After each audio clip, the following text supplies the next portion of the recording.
नमस्कार दोस्तों, मैं राहुल सिंह रायावत फिर से स्वागत करता हूं आपका मेरे यूट्यूब चैनल पर। दोस्तों, जैसे कि हम एसएससी जीडी 2024 के प्रीवियस ईयर मैथ के क्वेश्चन कर रहे हैं, तो आइए स्टार्ट करते हैं पहले क्वेश्चन के साथ। लिखा है, एक व्यक्ति ने साधारण ब्याज पर 3% की वार्षिक दर पर एक निश्चित धनराशि उधार ली और 25 वर्षों बाद प्राप्त ब्याज उधार दी गई धनराशि से 600 रुपये कम है। उधार दी गई धनराशि कितनी है? अब देखो, 3% ब्याज एक साल का है, तो 25 सालों में कितना मिलेगा? 75%। अब ये बोल रहा है कि उधार दी गई राशि तो अपने आप में 100% होगी। अब बोल रहा है इससे कितना परसेंट कम है, तो 600 रुपये कम है, और तुम्हारे हिसाब से कितना परसेंट कम है? 25%। इसी 25% वैल्यू कितनी है? 600। 25 से काटेंगे कितनी बार आएगा? 2400। 24 कितनी आ जाएगा? 24। हमें चाहिए 100% वैल्यू, तो 2400 आंसर आ गया सी। ठीक है, नेक्स्ट क्वेश्चन देखेंगे। बोला गया यदि किसी संख्या के 25% में से 75 घटा दिया जाए तो परिणाम 1225 आता है, उस संख्या का मान बताओ। अब देखो, 25% में फ्रैक्शन वैल्यू होती है 4x, 1/4 होती है, 1/4। तो मान लो कि उसका 25% कितना होगा? x। अब x में से जब 75 घटा देते हैं तो परिणाम कितना आता है? 1225 के बराबर आता है। मुझे x की वैल्यू चाहिए, x उधर भेजेंगे तो आ जाएगा 1300। कितना आ जाएगा? 1300। अब बोल रहा है आपको वैल्यू चाहिए 4 की, है ना, क्योंकि संख्या 4 है ना, तो 13 चौको 5200, आंसर आ गया 5200। नेक्स्ट क्वेश्चन देखेंगे। बोला एक वस्तु का अंकित मूल्य 1850 रुपये, यदि वस्तु पर 60% की छूट दी जाती है तो वस्तु का विक्रय मूल्य बताओ। 60% मतलब 3/5, 5 पे 3 की छूट लेके बेचेंगे तो 2 की बेचेंगे, तो 1850 पे कि 2/5 निकाल दो, कितना आएगा? 5 से काटेंगे, 5 3 15, 5 7 35, 37 दूनी 74, 740 रुपये। नेक्स्ट क्वेश्चन देखेंगे।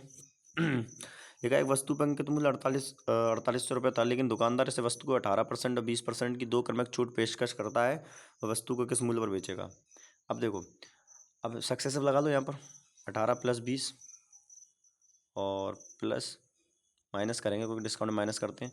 18 × 20/2, 100। जीरो से जीरो खत्म हो, 18 दूनी 36, तो यहाँ से करेंगे 3.6, है ना। और 18 और 20 कितना आ जाएगा? 38। 38 - 3.6 करेंगे तो कितना आएगा? ये आएगा आपका, 4 घटा लो तो 34.4। अब 34.4 की छूट देगा, मतलब 65.6 में बेचेगा। 65.6% कितने का?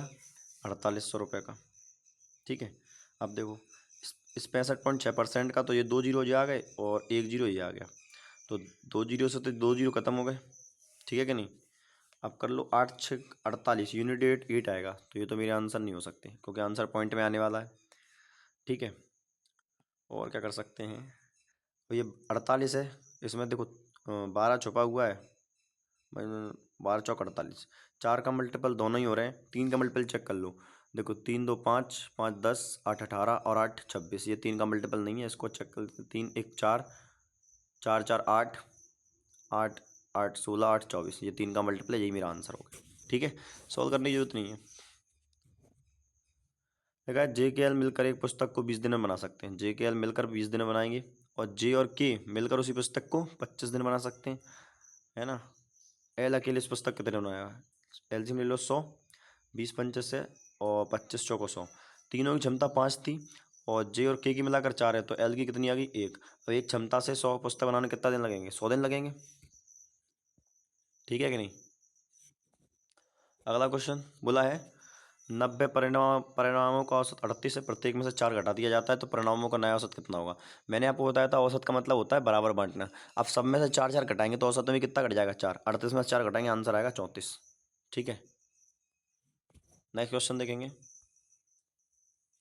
बोला है, दो संख्याओं का महत्तम समवर्तक 14 है, उनका लघुत्तम समवर्तक 490 है। पहली संख्या 70 है, तो दूसरी संख्या क्या है? आपको पता होगा, फॉर्मूला होता है एलसीएम इंटू एचसीएफ बराबर फर्स्ट पहली संख्या गुणा दूसरी संख्या।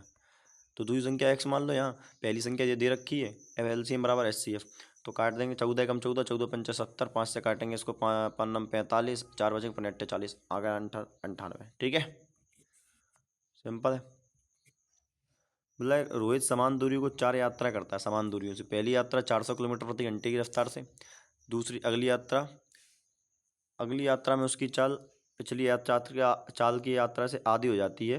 इन चारों यात्राओं का समय बताओ। देखो, बोल रहा है कि जैसे मान चलो पहली बार वो 400 किलोमीटर का जाएगा पहले घंटे, तो दूसरे घंटे 200 से ही जाएगा, तीसरे घंटे फिर वो 100 से ही जाएगा और चौथे घंटे 50 से जाएगा, ऐसे करने का मतलब है।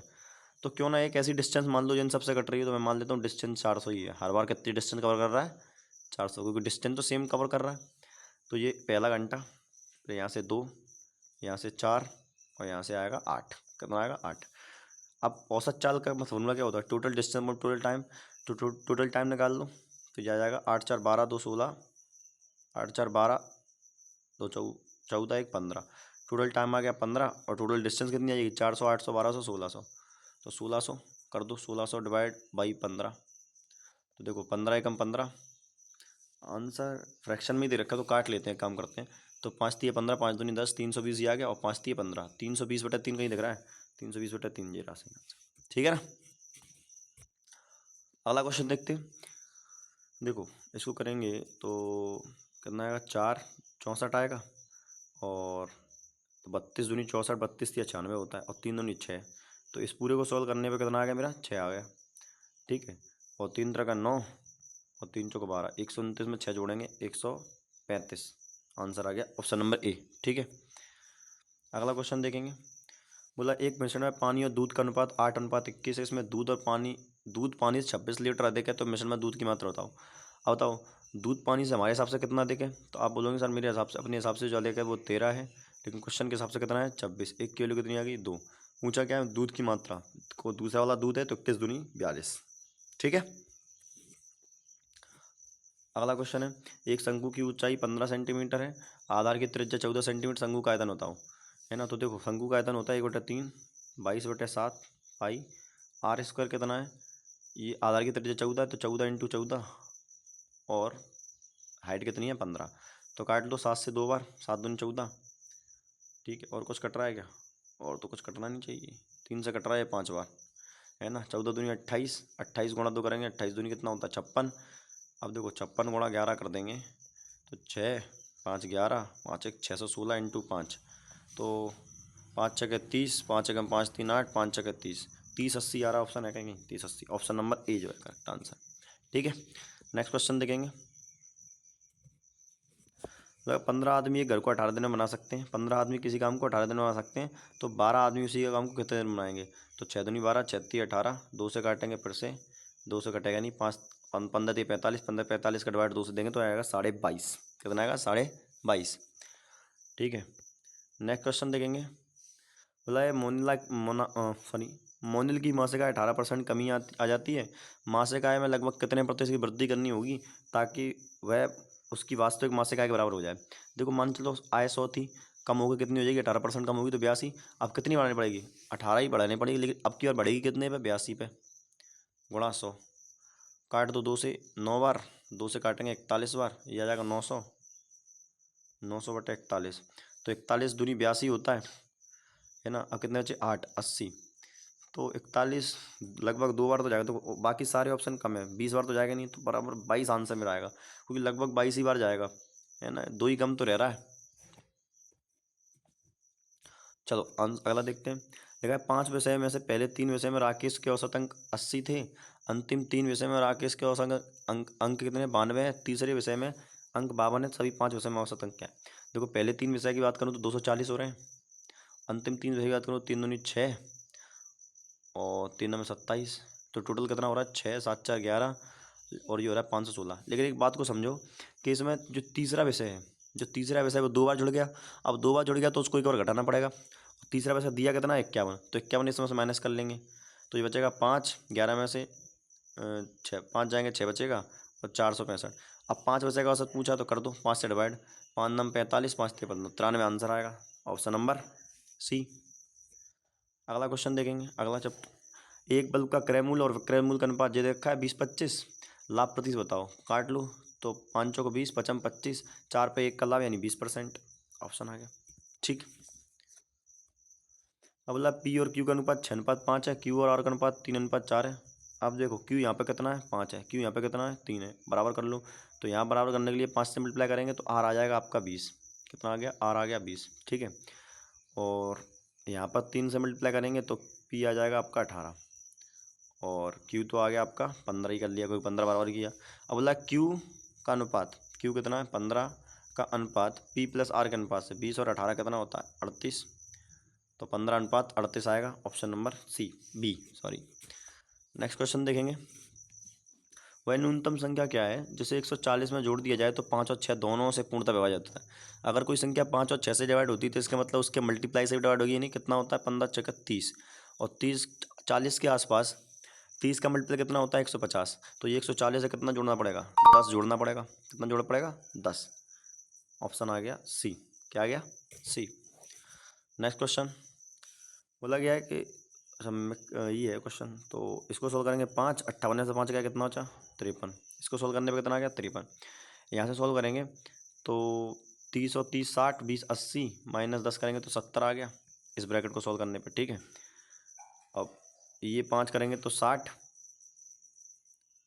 और ये कितना करेगा 60 और 80, और 80 और ये माइनस ब्रैकेट खुलेगा तो ये -70 आएगा, तो ये 10 आएगा। तो 53 + 10 63 आंसर है। कितना आंसर आ जाएगा 63। कितना आएगा 63। ठीक है, और लास्ट क्वेश्चन है। बोला गया एक मेज को 20% की हानि पर बेचा जाता है, 20% की हानि पर बेचता है।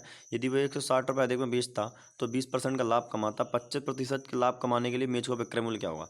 मैंने ऐसे क्वेश्चन पहले भी करवाया, मैंने बोला रुपये को छोड़ दो बाद में करना। पहले देखो 100 रुपये की मेज थी, 20% की हानि मतलब 80 में बेचा। बोला है कि अगर वो 20% के लाभ पर बेचता तो यानी 120 में बेचता। तो अब देखो मैं हमारे हिसाब से कितने अधिक में बेचा 40 में, लेकिन उसके हिसाब से 160 में। एक की वैल्यू कितनी आ गई 4, यानी मेज का जो क्रय मूल्य है वो आ गया 400। अब बोल गया 25% लाभ, 25% मतलब 1/4 यानी 5/4 की बेचेगा। तो 4 से काटेंगे 100 बार, 100 का मल्टीप्लाई करेंगे 500, मतलब 25% लाभ चाहिए तो कितने में बेचना पड़ेगा 500 रुपये में। आंसर आ गया 500। ठीक है दोस्त, तो आई होप आप सभी को ये चीज़ पसंद आई होंगी। अगर आपको कुछ भी कमी लगती वीडियो में तो कमेंट करें, हम उस पर ज़रूर सुधार करेंगे। धन्यवाद।